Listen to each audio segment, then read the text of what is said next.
Hey everyone, welcome. How is everyone doing? I am amazing. Happy to see you all here. Thank you for joining us today. And welcome to Mo Money Mondays, brought to you by All About Us Radio. I am your host, Vanda Jamison of the Legacy Jamison Group. You can follow me on LinkedIn, Instagram, and Facebook at Jamison Legacy Group and get all the notifications in real time as they drop. And please, by all means, follow us here on All About Us Media. Thumbs up right below. Okay, we'd really appreciate it. So I am in Georgia right now, and I've been here for a little while. And so today's money tip, or this evening's money tip, should I say, I want to talk about finance from a different perspective. I'd really like to talk about something that I'm very passionate and dedicated to, which is the idea of leaving a legacy. And what does that look like? I visited an amazingly rich town this weekend. And when I say rich, I mean a town literally rich in history. Rich in history. It was absolutely fascinating for me.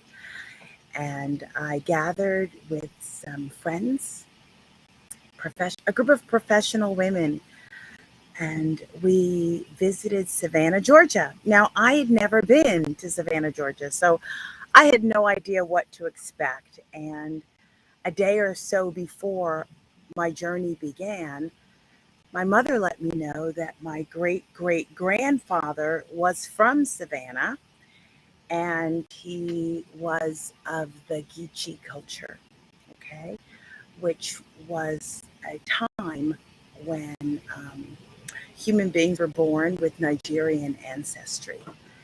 And so that mixed with the Southern culture made for a wonderful stream in my DNA. And so I got really excited and I started researching. And here we were on our way to Savannah.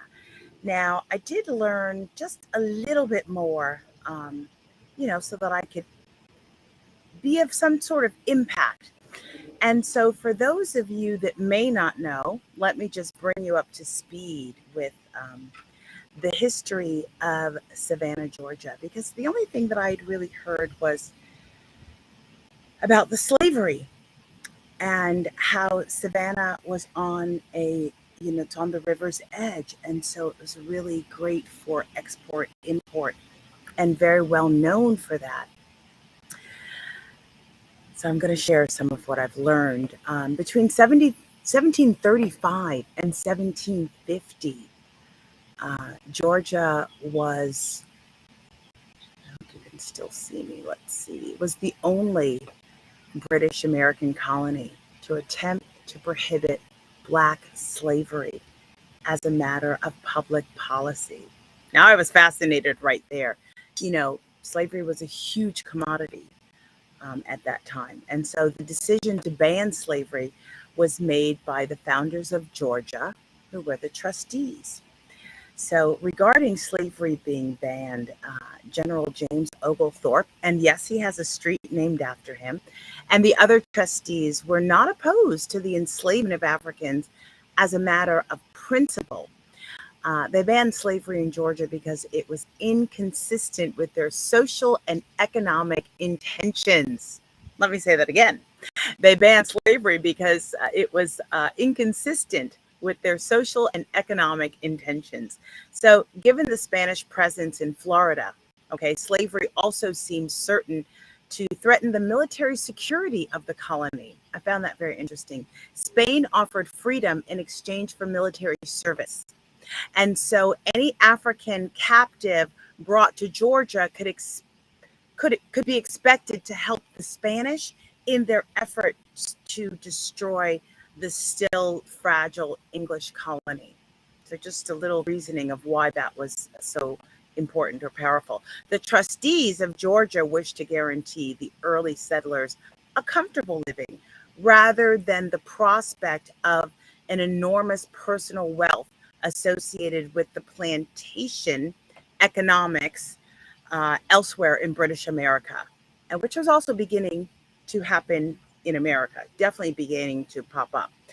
They would obtain this living by working for themselves rather than being dependent upon the work of others. How do you think that turned out? The trustees believed that the silk and other Mediterranean type commodities they enslaved for Georgia, they envisioned for Georgia did not require the labor of enslaved Africans, but could easily be produced by Europeans. But unfortunately, they were not having that. So initially, the trustees believed the settlers would follow their wishes and not use enslaved workers. But Oglethorpe realized that many settlers were reluctant to work. You know, the people that were already here in the South were not interested. And some settlers began to grumble that they would never make money unless they were allowed to employ enslaved Africans. Many, what was it? North Carolina, no, I think it was many of the South Carolinians. Ooh, you got a northerner bringing you this information. Uh, they wanted to expand their planting interests into Georgia. And so they encouraged this way of thinking. But Oglethorpe soon persuaded other trustees that the ban on slavery had to be backed by the authority of the British government. And so the influential trustees easily persuaded the House of Commons that their intentions for Georgia and the colony's very survival in the face of the Spanish threat depended on the exclusion of enslaved Africans. In 1735, 2 years after the first settlers arrived, the House of Commons passed legislation prohibiting slavery in Georgia. Now, this was fascinating to me because my family is from Georgia. My ancestors on my mother's side are from Georgia, and we come from the slave culture. Those are my ancestors.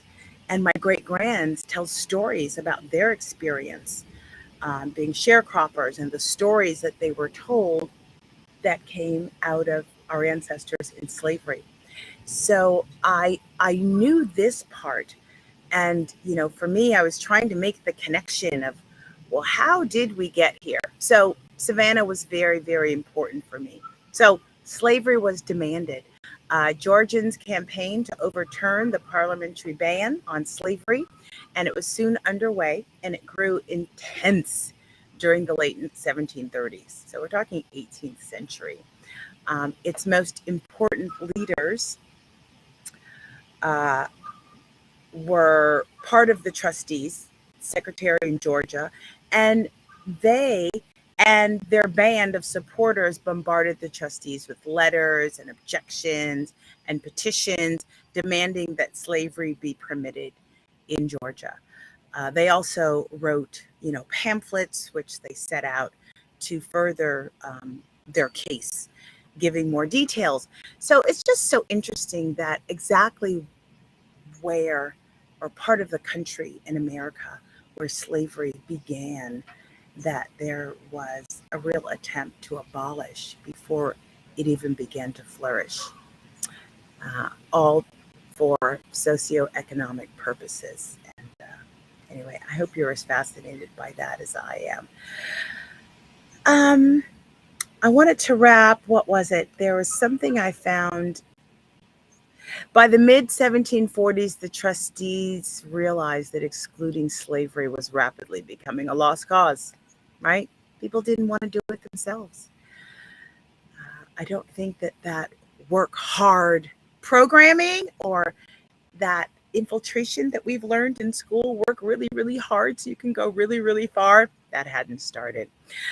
Oglethorpe had virtually lost interest in Georgia. He went back to Europe, and you know, the southern states took over, and slavery, became a commodity.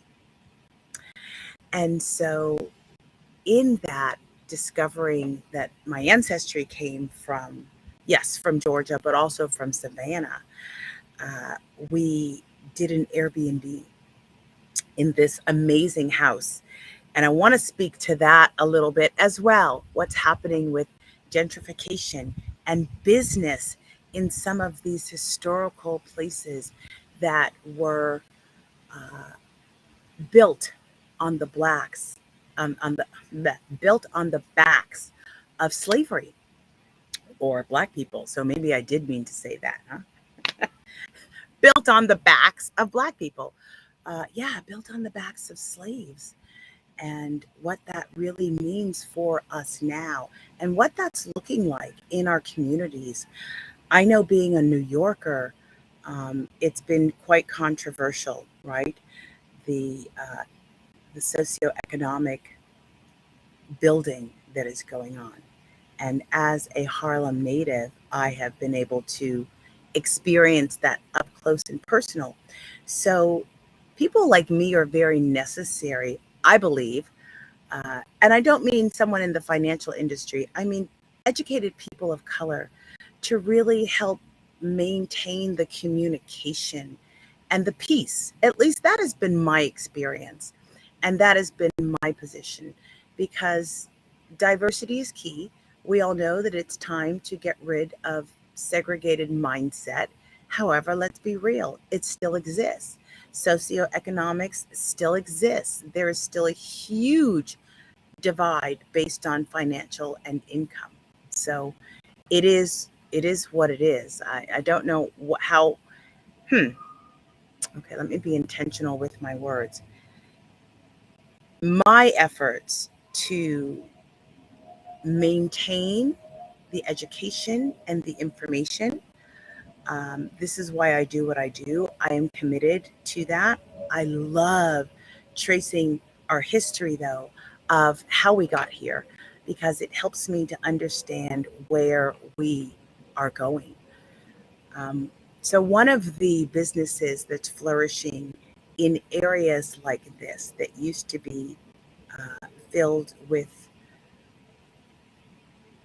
people of color is the Airbnb industry, um, the restaurant industry, lots of sales industry, um, you know, trading, import, export. People are becoming more intentional with what they are buying and what is popping up in their community. Finally, thank you so much. Finally, we are beginning to pay attention. And I see a surge where the gentrification that is happening is becoming more conscious and more present to the communities that they are infiltrating, for lack of a better word. And I think that's necessary.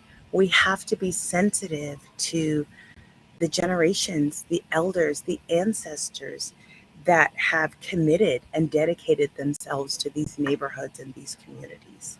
It cannot be just about the money, although I know that it is often. It's folks like me and folks like you that are required to help maintain the humanity in the midst of, you know, this influx of money, and maintain diversity. How about that? Maintain diversity. So, with that being said, there's more to come. I can't wait to share my experience in Savannah. But at this time, let's just hear a little bit from our sponsors. And yeah, let's share. You're listening to All About Us Radio. I am your host, Vanda Jamison, here on Mo Money Mondays, and we'll be right back. You're listening to All About Us Radio. We're live streaming 24/7, playing old school versus new school. Follow us on Facebook, Twitter, Instagram at AAU Media, and visit our website www.aaumusic.com. www.aaumedia.com. Call us at 1-833-369-1444 extension 1 and leave us an inspirational message or request. You're listening to All About Us Radio. And so we're back. Welcome back. This is Vanda, your host, and you are here tuned into Money Mondays with me. I am a financial strategist, okay? I'm also an insurance broker, a generational wealth builder, and my passion lies in helping ordinary people create extraordinary wealth. And I believe it starts with a plan. I believe it starts with knowing where we come from. And here on Money Mondays, we are committed to helping you understand your financial life, that financial part of you, and helping your money make sense. This week, I spent some time in Savannah, Georgia for the weekend. And it was such a rich historical experience for me. I was very concerned and interested in, the river's edge where apparently slaves were sold and traded, and huge commodity happened on the river.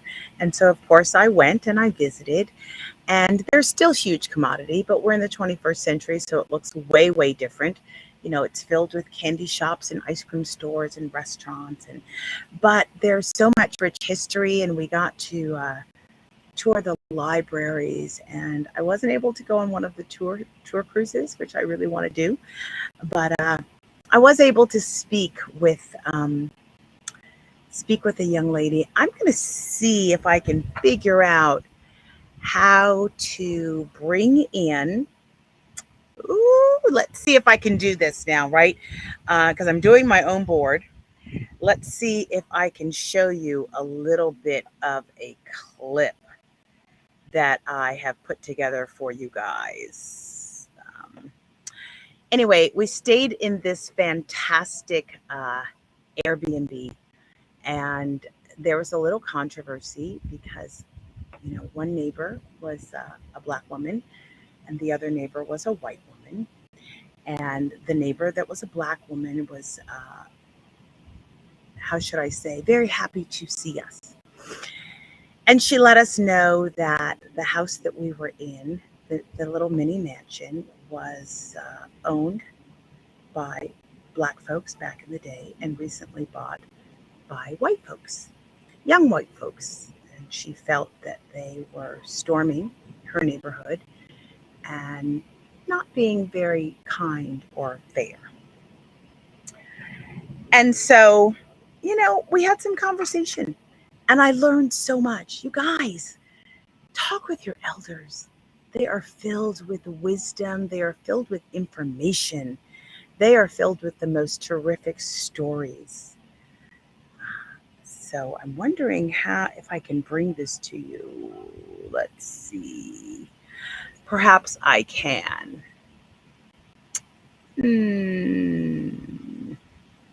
Okay, I'm going to figure this out because I really would love to show you a little bit of this clip.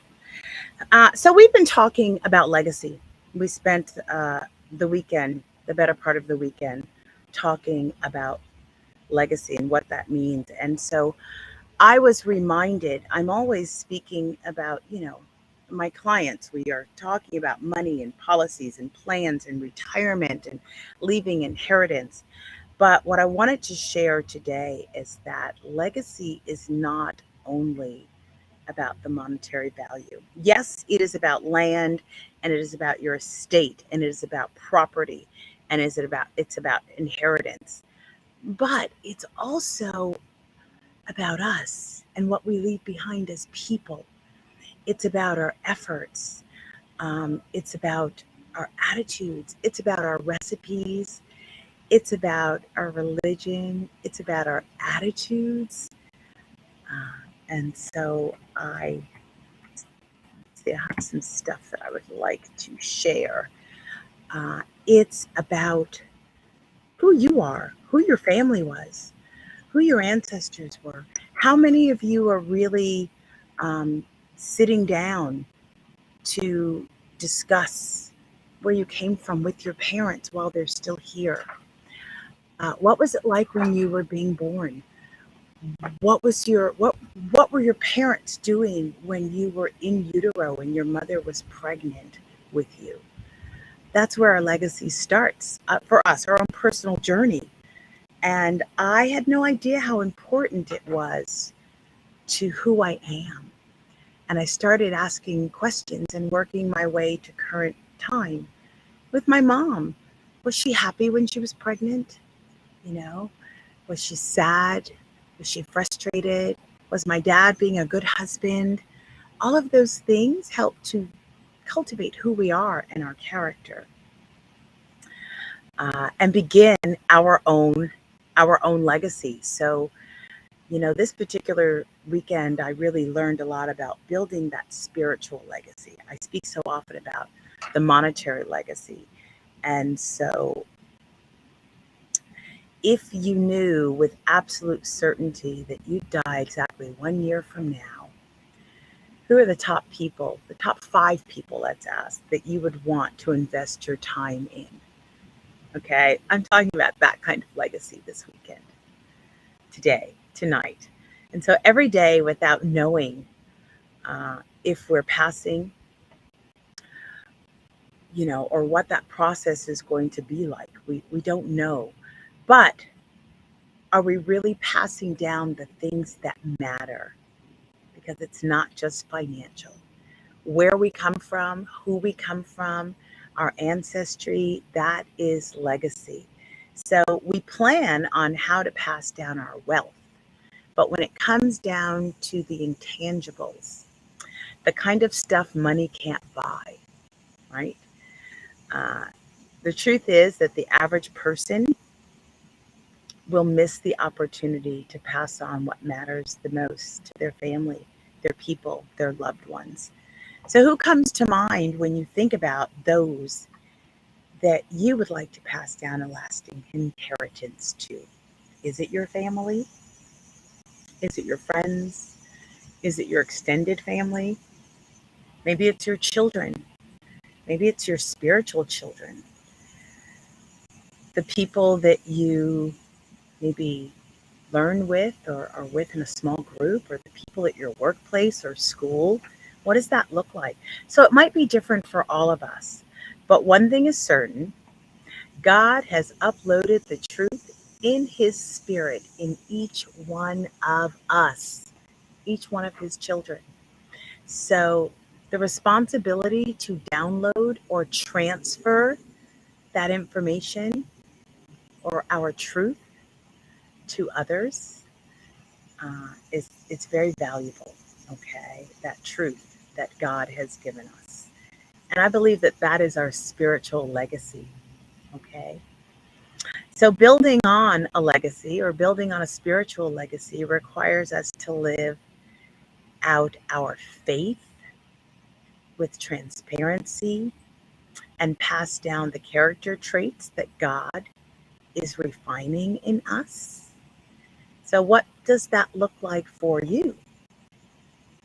For me, making sure that I teach and educate as many people on financial literacy has become my calling. Oh, I get so emotional when I start talking about this. And because so many folks don't know. And we don't know because we haven't been taught. Financial literacy is not taught in our schools. It's rarely talked about or discussed in our home. Think about it, guys. It is not the lead of conversation around the dinner table in most families.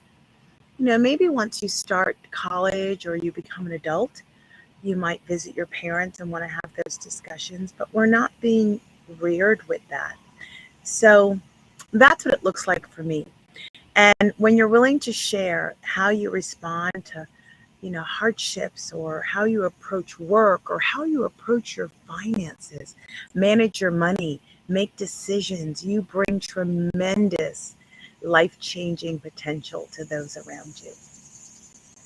And I believe that that is where true legacy begins.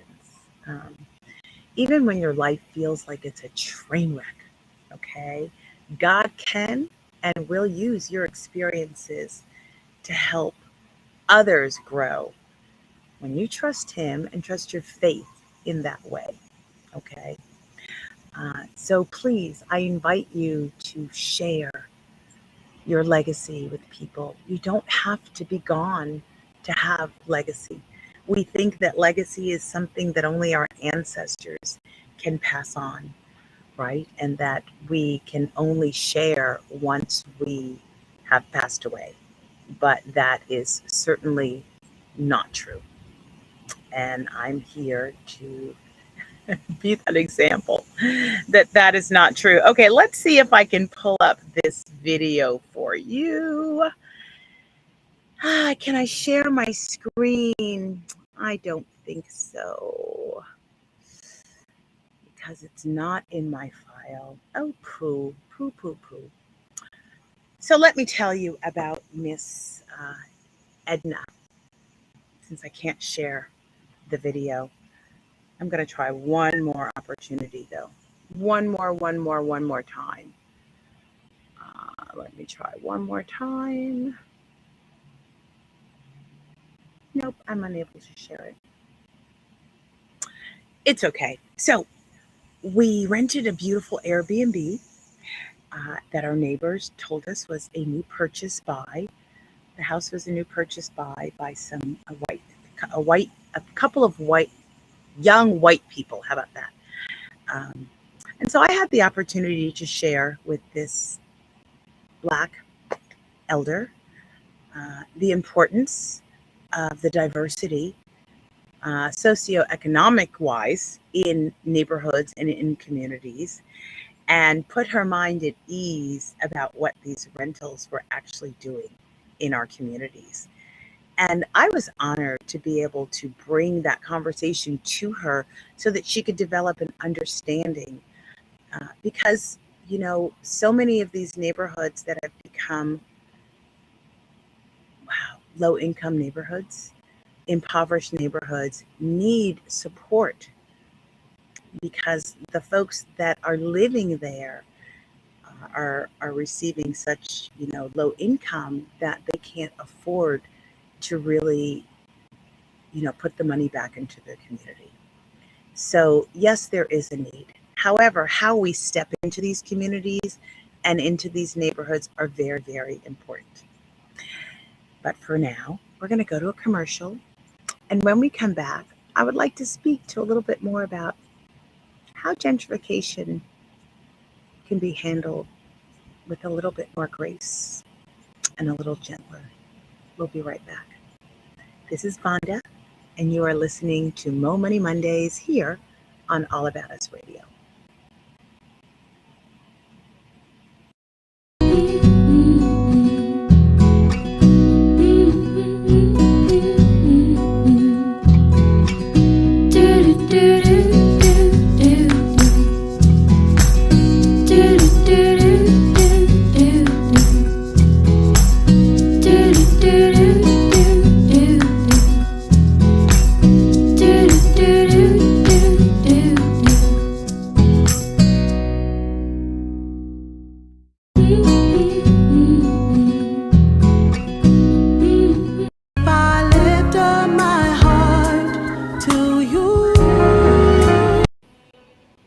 Let's lift our hearts. Let's say a prayer. We've got to get better, guys. We've got to get better. So I come from a gentrified, and I have committed myself for the last 30 years to not only creating legacy, but making sure that in the process of gentrification, we did not forget the history of the Black population in many. And what I found was, there are many different types of people. You've got, I'm going to be very intrinsic and straightforward here. You have some white people that understand the socioeconomic conditions within the neighborhood and are willing to offer grace and support in the process. And then we have some folks that don't really care about that. They're interested in the worth of the community and how much more it will make them. And don't get me wrong, as an owner in one of these communities, we are all interested in its worth, but we also have to be staked in its education and in its culture, especially for our young people. Wouldn't you agree? So I encourage you to become a part of your community. What are some of the ways that you can do that? You can join your community board or your tenants league or your neighborhood watch, because very often there may not often, let me change that. You will find many times that we are not a part of that group, perhaps. There aren't many of us that have this skin color sitting on those boards. So why don't you change that? Why don't you be one of those voices? You know, folks cannot help that they don't know if they've never learned or never been exposed to. That's that. Okay, I can't say it can't be helped, but they only know what they know. And I say this a lot, guys, about finance, right? We weren't taught. And so we don't know what we don't know. Well, the same exists for other cultures. They may not know about us. They don't have experience with us. They haven't been exposed to Black culture. They didn't grow up with Black families. They may not know how we live, what's important to us, where we come from. So why not take responsibility? I took responsibility and I said, I'm going to be the one to change that. I'll be the one to offer a little education. I'll be the one to stand up. And if you don't know, let me know because I'm happy to show you. Yeah, that can be you. Why not? Why not? Why not make that your responsibility? And so I have forged a community over the last 40 years that is thriving and rich in diversity. And so I say that because it is absolutely possible. Um, Now, not everyone is as interested in being educated in the socioeconomics of many cultures across the board. And you're always going to have those folks, just like you're going to have Black folks that ain't interested in helping or teaching or sharing. They're just going to be bitter about it all, and that's their stand. And but there are folks like me and folks like you that are dedicated to the education and to the learning and the cultivation during this process throughout our country of gentrification. And so I, in particular, joined the precinct. You can also join, go to your local sheriff's office or your local precinct and see what kind of community outreach they are working on. What's going on there? Do they have community outreach? That is a conversation worth having. Can you help to cultivate that more? Do they have enough participants that look like you?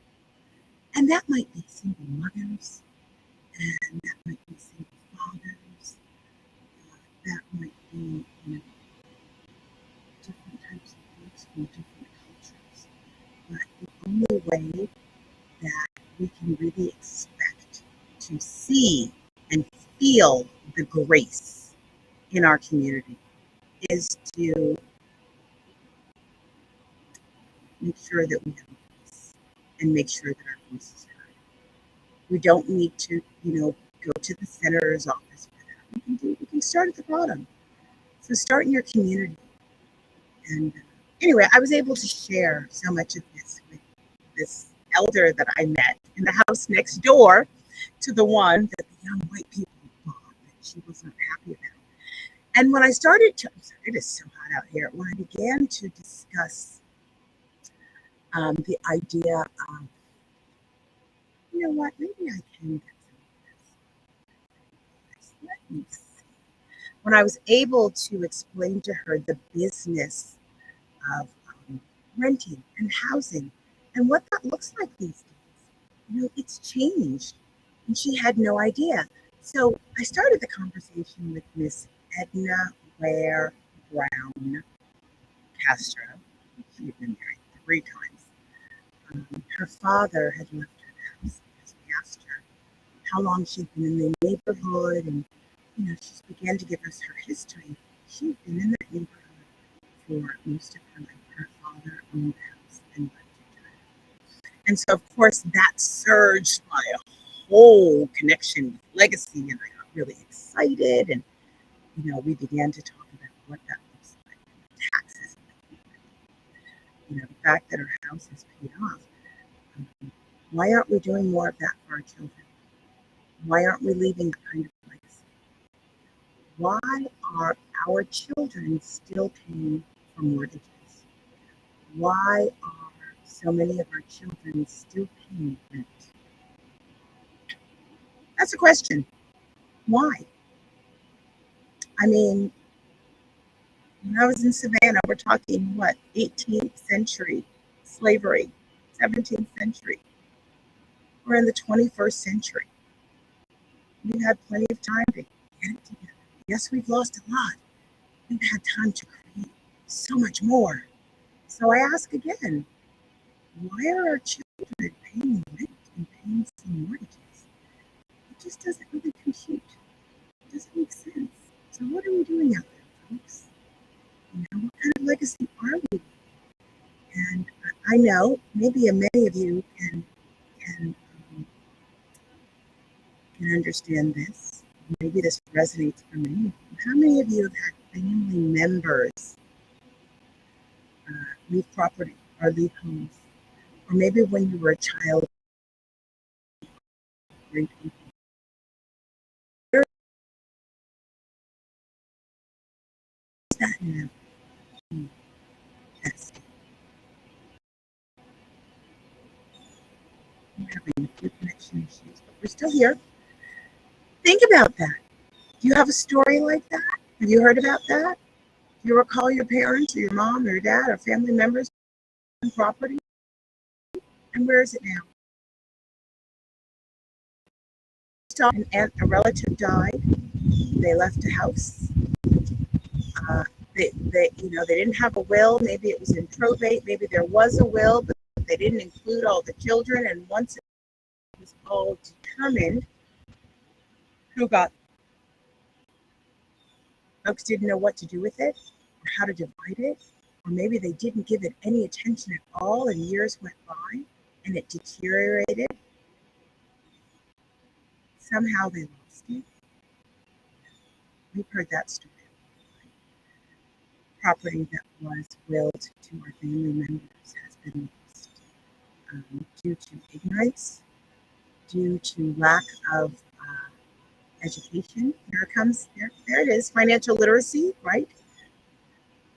Very, very, very important. Anyway, so I am very big on passing on the property. Think about that.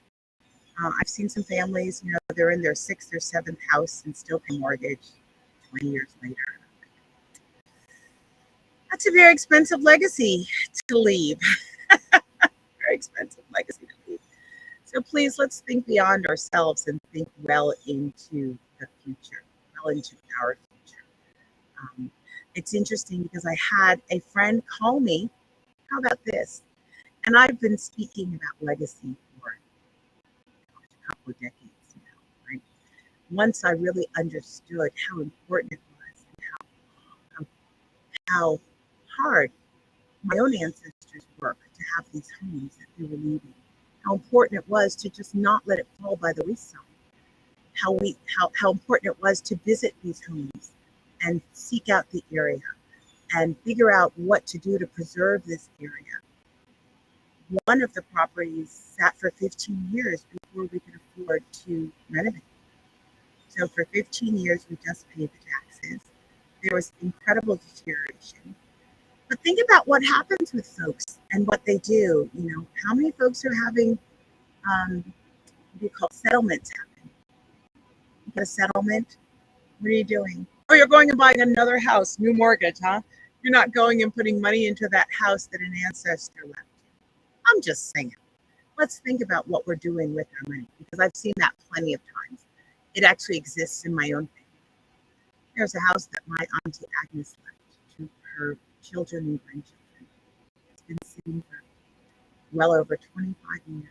It is covered in shrubbery and ivy and vines, and she works so hard for that home. And guess what? Her grandchildren, who it now belongs to, are all cooped up in a little teeny apartment in New York City with so little room and can't afford to move because the rent is so high. But they slept on that house that their grandmother lived in, because the story in their head was, ooh, that's too expensive for us to be able to renovate. Think about that. So the way I see it is, they could have taken out a loan on a house that they do not need to pay mortgage on. The loan could have handled the renovations. They could have actually moved into that home and had a huge yard with no mortgage and paid back the loan with the money they're paying in rent. I'm just saying, we've got to be more practical with our money. We have to be more practical with our money. Yes. So this is Vanda, and you are tuned in to Mo Money Mondays here on All About Us Radio. I have a couple of more shares that I would like to talk about, but at this moment, let's see, where am I? We're gonna do one more commercial, and then we're gonna have to sign up. So just wait. I'll be right back.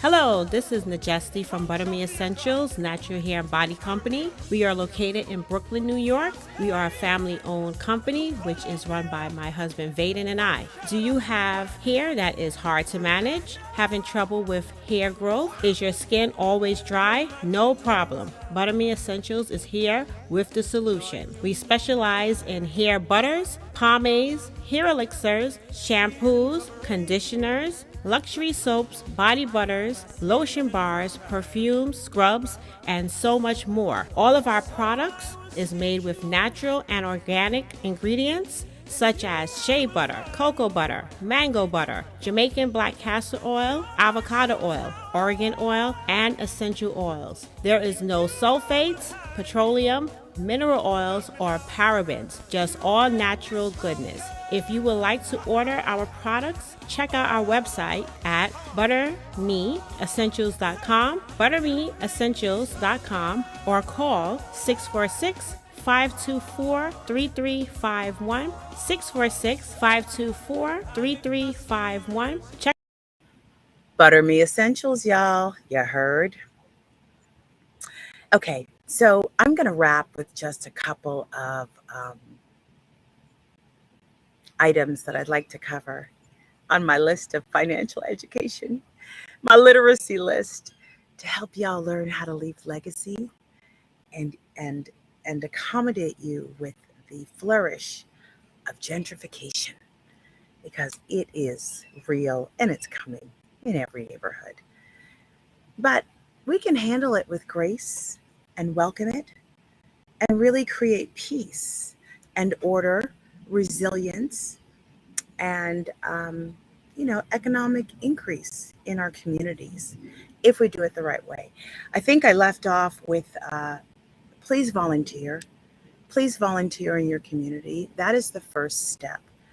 When we leave these boards that are directing our communities to the folks that are infiltrating our neighborhoods that don't look like us, right? The gentrification that's happening, they are assuming position.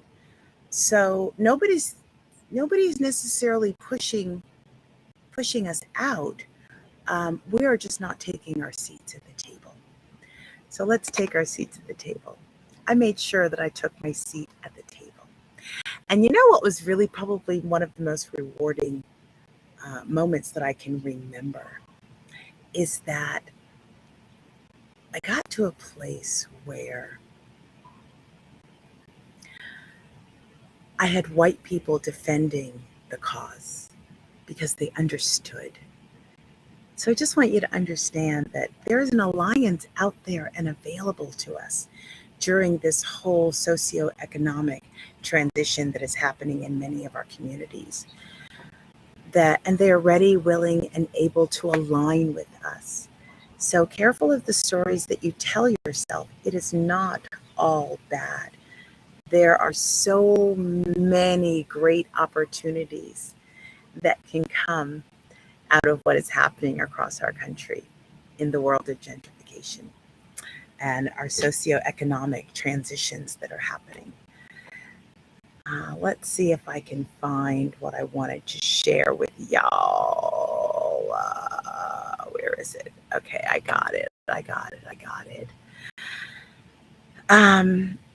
So yeah, we've been talking about, please pay attention. We all make mistakes. We all make financial mistakes. It's common. We're supposed to. But I will say on the other side, because we haven't had the financial education that has been and is our right and is due to us, there are many common mistakes, okay? So clarifying and defining how much money you need to live the lifestyle that you desire. Determine what that is. So many of us are just swinging by the seat of our pants, trying to live our best life. We don't really know how much that takes, so we're just using all of it, okay? That goes back to a budget. So live your best life, but clearly define how much money you need to live the lifestyle that you love to live. Let me say that again. Clearly define how much money you need to live the lifestyle that you desire, okay? Which means you've got to have a financial plan. And so I'm going to list this really quickly because we do have to go. This is just a list that can keep you out of financial disaster along the way so that you can create that legacy, both the monetary legacy and the spiritual legacy. Because when you are not, financially anxious about your circumstances, you can have a more holistic mindset and be at peace, okay?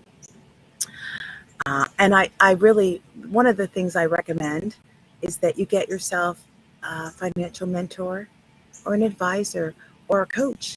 Everybody thinks they can't afford one. And not every financial mentor or coach or advisor is of cost. Sometimes they're complimentary, hint, hint. I don't charge for many of my services. So please do not let that be the reason that you are not learning and seeking more information. Many of our poor financial choices are due to our lack of financial knowledge. And so I appreciate that you are tuning in here and hope that you have learned something through all of my bouncing. I've been all over the place tonight. I know. It started with my Savannah weekend and the slavery trade, and that led me to socioeconomic, and then that led me to what's going on in our neighborhoods and gentrification. And here we are wrapping with what I call the financial literacy list of mistakes that we often create. I know I started. This is how I made the list for you guys, okay? Because these were my mistakes. Get yourself a financial mentor. Give me a call. Ask your questions. Let's go over whatever you've got in place, okay? Or let's go over the questions that you've got. It can't hurt to ask. Knowledge is power. Sometimes our poor financial choices are due to emotions. Have you ever had someone pass away and the funeral home is trying to talk to you about money and what you'd like? And who can speak then? Emotions are running so high, you're trying to grieve. So times like that, once again, let's plan in advance so that we don't have to have conversations and figure out financial money stuff when we are highly emotional. All those purses that you bought because you were trying to help yourself feel better, those were emotional purchases, okay? Um, Fear and greed motivates most of our mistakes when it comes to financial choices. I'm just saying. People also take advice from the wrong people. They're asking their neighbor, they're asking their family member. Well, unless they are sitting really pretty on their own million, I suggest you ask somebody who's an expert and has amazing experience. Don't take advice from the wrong people, okay? Don't take advice from the wrong people. And for those who had a few problems that snowballed and now you're overwhelmed, right? It's just gotten so out of hand. Please reach out. You feel like you're drowning. It started as one little thing and you didn't want to look, right? You didn't want to pay attention. So you just ignored it. And now you're way underwater. There is help. There is help. So please reach out. Like I said, you can reach me at Jamison Legacy Group. That's on Instagram. That's on Facebook. That's on LinkedIn. Just reach out. Let's talk about it. Dialogue is so important. And I'm really good at helping people talk about those difficult things like money and death. Okay. Nobody wants to talk about death, but we're all going to go. So we need to talk about it. And we need to put our affairs in order so that we can be in peace when it all comes for our loved ones. Another one of my big demands on my list. Don't have unrealistic investment returns. Those expectations will put you underwater each time. Once again, have a mentor, someone you can talk to so that you can have realistic expectations. And remember, for our children, poor financial habits, they develop at an early age. Okay, guys, they develop at an early age. There is no excuse. Anyway, thank you for joining me today, this evening. Don't you love that it's still light outside at 8 or 8:30? I'm loving it. But that whole daylight savings thing is coming really soon. Anyway, I hope that I was able to plant some seeds or give you some significant, valuable food for thought when it comes to thinking about your money, thinking about where you're living, thinking about what's going on in your community, thinking about how you can assist your children. It is projected that as early as 2035, Social Security may be depleted. And so one of the things that we are beginning to see is that our federal government is mandating that everyone not only have health insurance, but have retirement plans in place. So let's talk about that. And if you haven't seen it yet in your state, it's coming. I am here to help. It is one of my top level conversations that I'm having with folks these days. Let's talk about what retirement is going to look like for you. So if you are 25 and 30, I am talking to you specifically. Let's start putting those plans in place, okay? Because you're going to need to have something already prepared that you put in place now. So let's have a talk about what that looks like, okay? Anyway, stay safe, stay woke, and live each day with intention. Thank you for tuning in to Mo Money Mondays. I am your host, Vanda of the Jamison Legacy Group. Hit me up. Let's talk about your money game. Let's talk about what a plan might look like for you. Let's talk about a budget. Let's talk about all of it. Okay, guys. Thank you for joining us here on All About Us Radio. We'll see you next week. Peace. You're listening to All About Us Radio. We're live streaming 24/7, playing old school versus new school. Follow us on Facebook, Twitter, Instagram at AAU Media, and visit our website www.aaumedia.com.